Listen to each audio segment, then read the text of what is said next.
So today's topic will be our digital foundations, internet networking and email etiquettes. Today we'll be learning about what is internet and how it is formed, what is networking and how it is formed, and what is email etiquettes. So the chapter 1 will be the basics of connectivity. What is networking? At its core, networking is a practice of connecting two or more computers. Let's say I have a device A and a device B. This is a big device and I need to share a file that is here on the device A,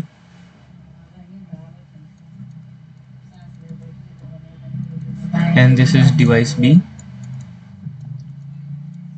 So if I need to share this file from device A to device B, how would I share? And the process of this sharing is called networking. So networking is the practice of connecting two or more computing devices. Let's say two or more computing devices together for the purpose of sharing data and resources. So what we will be doing in the networking is we will be connecting two or more devices for sharing files and folders with other devices, with other end devices, to be honest. Without networking, every computer would be an isolated island, unable to send. It will be isolated island and unable to send emails, share files, or access the web. This device, let's say device A, alone cannot access net. It cannot access the data stored on the other side of another device without connecting it to a network or without getting connected through a wire or cable, whatever the medium is, but it cannot share any data without connecting to another device. So network can scale from small, let me change it to, yeah, network can scale from small local area network, also called as LAN, in this in your home or office, to a wide area network like the internet itself. This infrastructure is the essential backbone that supports every digital interaction that we had today. So there is a range. Let me give you a brief diagram on how this range is defined. There is basic four types of range that every network is made up of, and this range defines what kind of connectivity you are inside of. There is a first kind called PAN, that is personal area network.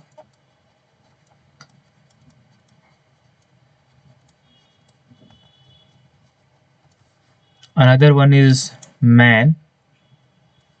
No, we should give it third position. PAN, then LAN, then MAN, and then WAN. So here P stands for personal, A stands for area, and N stands for network. And in LAN, the L stands for local. It's in the locality.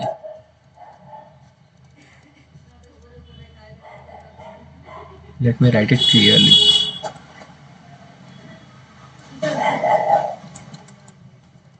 It is locality based, and then we have MAN, that is metropolitan area network. That we can give an example of how metropolitan area network works, then you can understand what MAN is.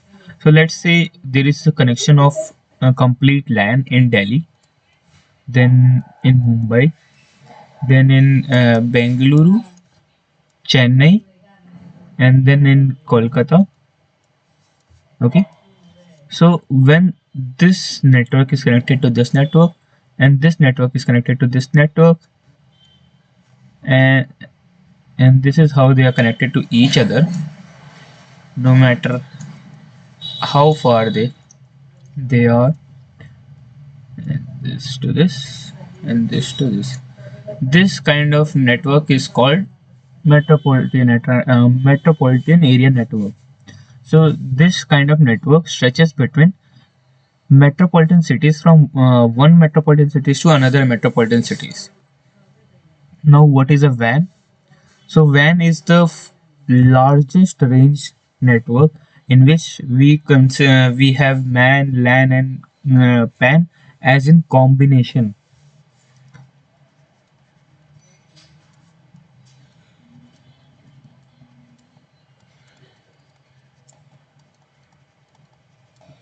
So this is how we can represent the diagram of ranging between each and every types of network. PAN covers what your PAN covers is the Bluetooth devices or your watches.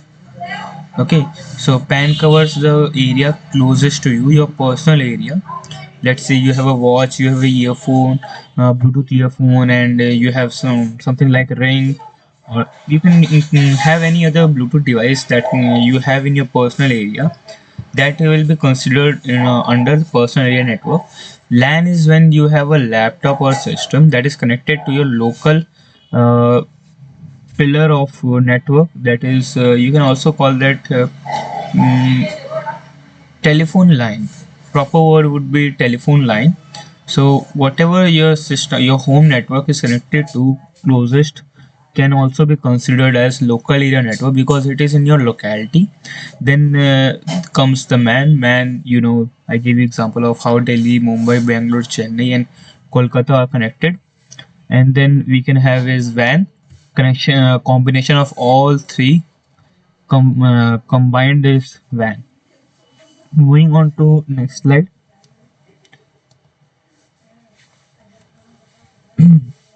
Internet infrastructure and global exchange.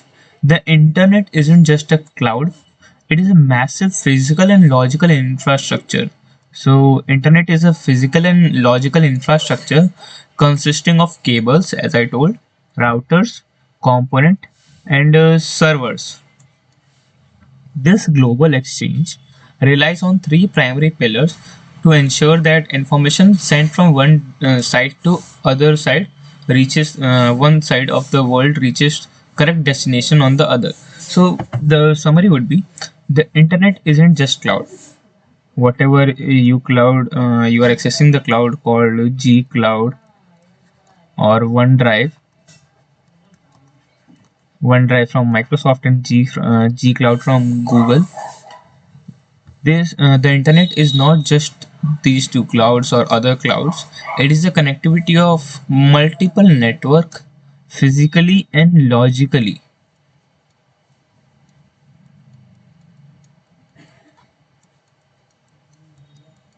It is a very good example of how you can understand network is spider web.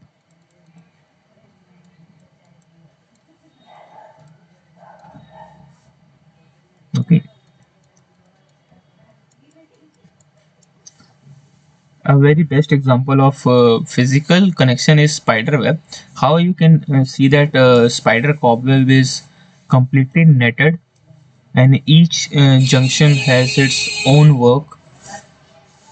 So this global exchange relies on three primary pillars to ensure the information sent from. We'll be studying about what are these primary pillars.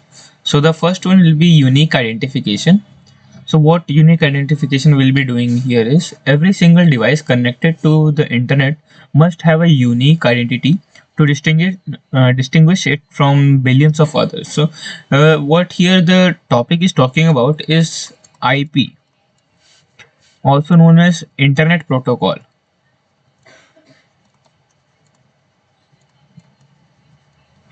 So Internet Protocol, it is a name given to every other device, and it has two versions, version 4 and version 6. This is what we give the device as identification. So you might have heard about 192.168.1.1 or 0.1. whatever this number represents here is IP.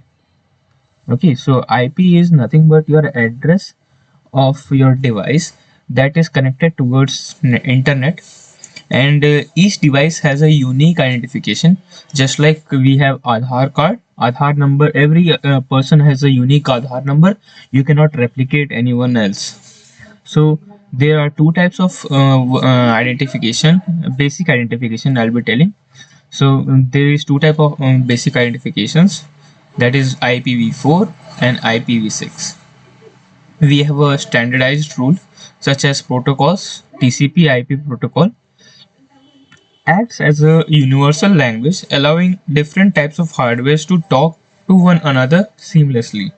So there is a big long story about how TCP/IP came into being, as in like came into new rule, standardized rule. So back in 1980s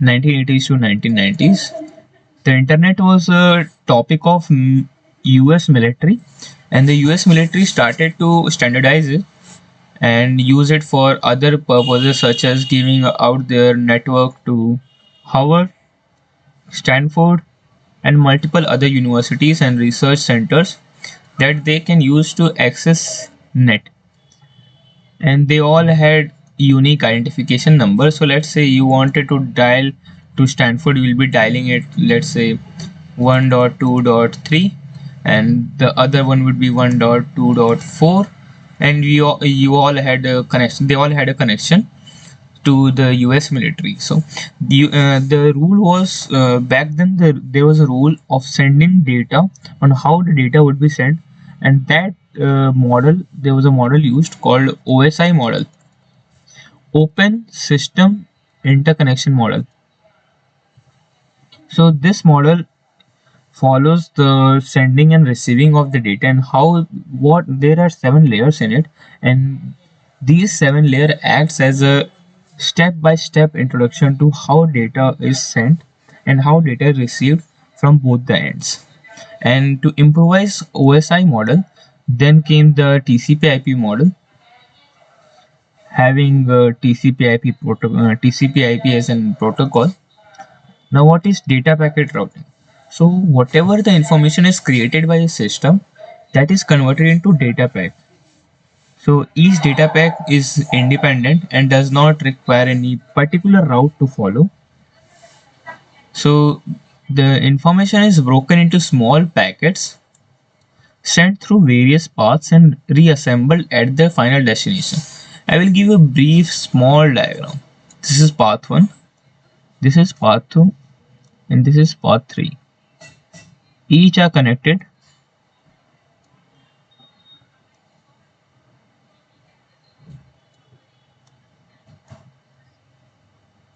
Okay, so we had a data here called big packet. Okay, that was divided into 4 little packets: small p1, small p2, small p3, small p4. So what data packet routing here means is that each packet, the bigger packet, the bigger file, was divided into 4 data packets or similar data packets, whatever the network allows. Mostly there are standardized rule for each kind of data packets that can be divided, but here we'll be dividing it into 4 packets. So the bigger data file was converted into 4 data packets, and each data packet followed its own route. Nonetheless, not for they do not go on a definite path, they just follow whatever the route has less congestion. Mind you, the point called less congestion, less traffic, and then has no data loss.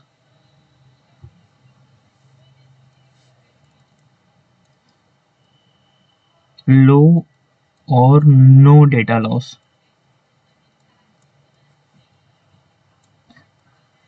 These 2 points were basic for data packet routing. And moving on to next one, IP address. So as I talked about how IP address is unique for every other device, So IP address, your digital home address. So just as the postal service needs your street address to deliver a letter, the internet needs an internet protocol address to deliver data. This numerical label is assigned to each device connected to a computer network. So without an let's summarize this. How we can give an example of what your IP address is. Let's say your IP address is you have a postal service. You sent a package from your home to your destination address. You wrote an address and gave it to the postal department. They segregated it into sections of which packet is going where, and they sent it there.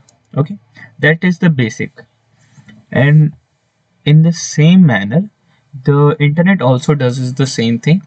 It creates an address for each and every connected device that you need to connect to, and that connection has its own address called IP address. So without an IP address, you cannot send data. Just as the postal service requires address, sending data also requires IP address over the internet. So IP address works as your home address for destination 1, from destination 1 to destination 2. Okay. So without an IP address, server won't know where to send the website data you requested or which device should receive your incoming emails. So as we have let's say email called John Doe @gmail.com. This is a blank email, a blank email. So just as this is called email address, internet also has IP address. The standardized IP address is given to each and every device inside a network is this, and later on how big the network is and what network you are in, it is divided.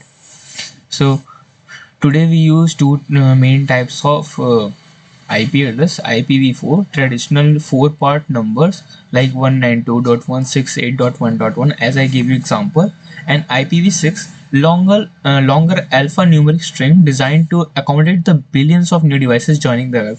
So IPv6 follows hexadecimal pattern. Hexadecimal pattern is quite advanced to know, but it is also a type of pattern. Just how we have binary as 0 1, hexadecimal also has a pattern which we will discuss later according to the name. So what is DNS? It is also part of net. So just as you have a contacts library in your phone, DNS is also the contact library of the websites. Each hosted website, they register themselves under the DNS, and each every time you want to search something, you hit up the internet, and then internet brings your request to DNS. DNS searches it in their library, and if it is there, then they bring you the requested data, and if it is not, then they show you the error 404, common error as you all know, 404 not found. So the DNS is also the phone book of the web. While computers loved numbers, human prefers name. The domain name system. What is DNS? DNS is domain name system. Bridges the gap by translating human-friendly URLs, universal resource locator, into the numerical IP addresses that computers understand. So whatever we do is type, first thing we do is type URL such as, let's say, gmail.com, and the query here is sent from DNS and U, also called system. So you sent a request of gmail.com, okay. You sent the request, DNS, the request was sent under the query, or the query was sent, and then the DNS returns you is IP of the required gmail.com, and then you can connect to that server. It is a process of connecting and intermediating the system that the connection has been set. So when you type google.com into your browser, a DNS lookup happens in milliseconds behind the scenes. It finds corresponding IP addresses and directs your browser to the correct server, making the internet navigable for everyone. So it's like a navigation set on the road to find your destination. Let's say you're going to some place to another place A to place B. You find the turning right and turning left. That thing is done by the DNS. So following the DNS, we have security protocols. Now, whenever you are on the internet, your data has to be secure. The packets has to be secure that you are sending, and whatever you are sending and receiving can be intercepted by any person on the internet. Regardless of the data security, it can be intercepted. And sometimes very harder data or sometimes new tech is used by military or the higher security personnel to send or receive data. So they follow security protocols. So basic type of security protocols that we use is HTTP and HTTPS. So when you browse the web, the protocol used determine how private your conversation with the website is. Choosing the right one is critical for professional security and data protection. So let's say you have a hall and you are conversing with one person, that is HTTP. Every other person can listen to your talks and can gain knowledge about what you are talking. But in HTTPS, that doesn't happen. So you talk in a room that is confined to you, and no other person can listen, or whatever the data you are sharing to the other person, that cannot be accessed by anyone else. So HTTP here, HTTP full form is Hypertext Transfer Protocol. Okay. So the original standard, it sends data in plain text. Mind you, plain text is simple text such as we write when you browse the web. The letter we write or the whatever the sentence we write is plain text. If someone listens on the network, they can exactly see what you are sending. And where in the modern standard that uses HTTPS, it uses encryption to scramble your data, making it unreadable to hackers and unauthorized party. So let me give you an example of how encryption happens. Encryption is the process of converting plain text, plain to cipher text.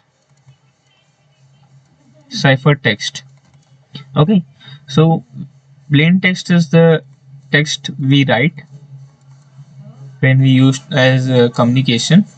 Ciphertext is the code or the how can I example? Let me give an example.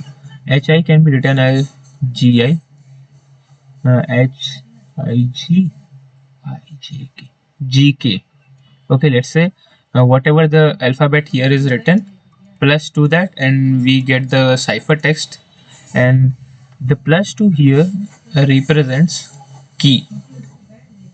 Encryption happens in 3 steps: plain text getting converted into ciphertext, and ciphertext is the second part, and the third part is the key that we create, that we send to the user along with the plain text and ciphertext, or sometimes the user have it.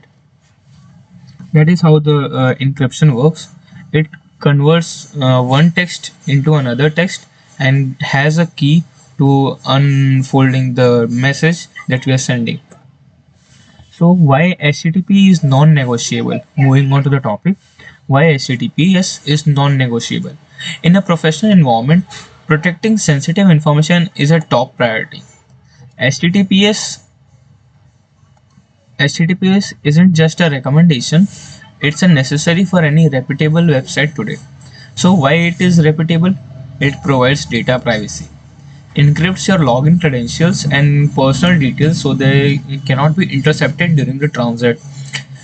And what the data privacy here means is that whenever you are accessing a website, Whatever you are searching cannot be accessed by any other third-party websites that scramble the website for data, and that can be used against you or for you. That depends upon the data.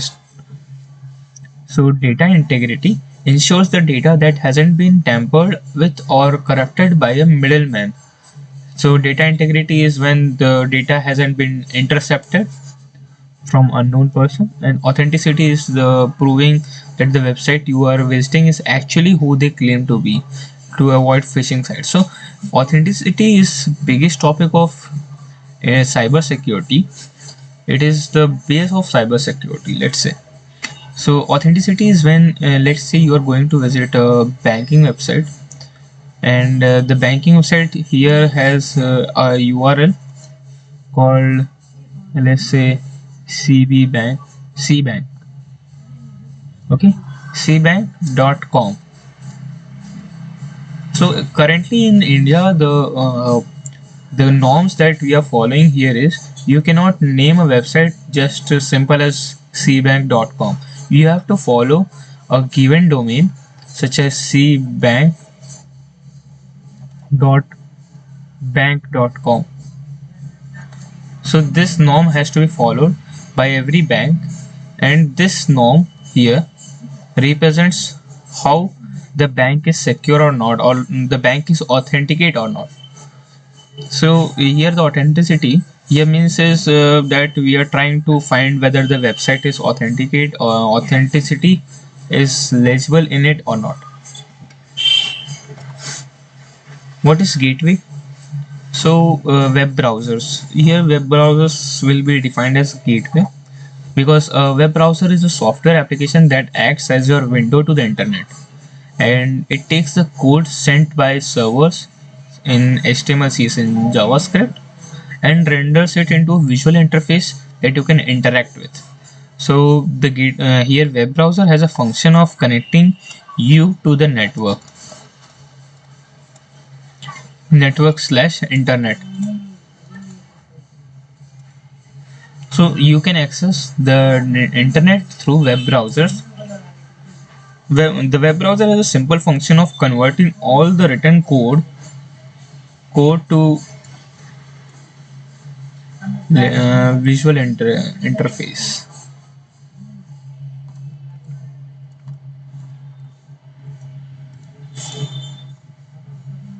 Okay. So beyond just displaying text and images, modern browsers are powerful enough to run complex applications such as video editors, spreadsheet, and communication tools directly in our tab. So optimization, cache, and cookies. To make your browsing experience smoother, your browser uses two main types of local storage. To do any work, you have to have storage or place where you can keep your stuff and complete your work. So browser also uses some storage, and there are two types of storage here used by browser. One is browser cache. Think of it as a speed storage. It saves images and files from the website you visit frequently, so the browser doesn't have to download them again every time. Let's say you are visiting gmail.com, or let's say you are visiting facebook.com every day. You are a media person and you always use the facebook.com every day and gmails every day.